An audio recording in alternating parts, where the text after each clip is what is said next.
بسم اللہ الرحمن الرحیم ولو انہم اذ ظلموا انفسهم جاءوک فاستغفروا اللہ واستغفر لهم الرسول لوجدوا اللہ توابا رحیما۔ قرآن کریم کی سورہ النساء کی اس آیت کریمہ میں اللہ تعالیٰ نے گناہ گاروں کو گناہ بخشوانے کا طریقہ بتایا۔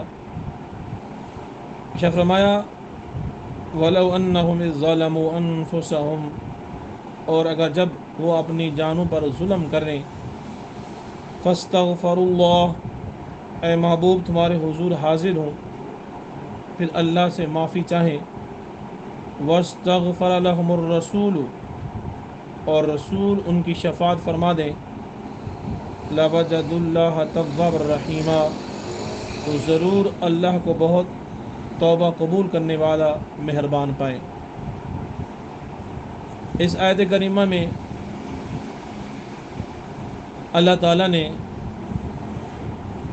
اپنے گناہ گار بندوں کو یہ بتایا کہ اگر تم گناہ کا ارتکاب کر لو، گناہ میں ملوث ہو جاؤ، تو پھر میرے محبوب کے دروازے پر حاضر ہو، استغفار کرو، اللہ تعالیٰ سے معافی چاہو، اور اللہ کے رسول کو اپنا شفیع بنا لو، وسیلہ بنا لو، اور جب رسول بھی تمہاری شفاعت فرما دیں گے تو اللہ تعالیٰ تمہارے گناہوں کو بخش دے گا۔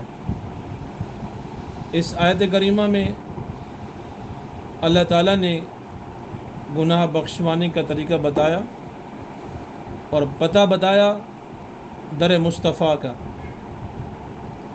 ایک سوال ذہن میں آتا ہے کہ اللہ کے محبوب کے دربار میں جو شخص حاضر نہیں ہو سکتا، مدینے تک نہیں پہنچ سکتا، وہ کس طرح اپنے گناہ بخشوائے گا؟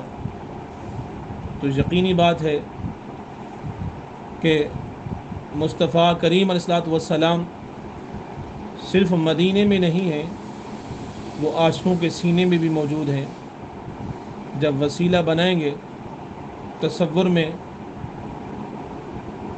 اپنے محبوب، اپنے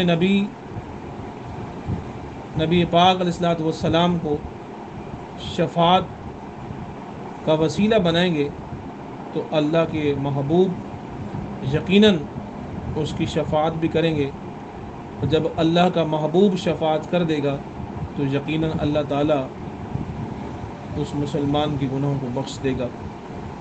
وما علیہ الا البلاغ المبین۔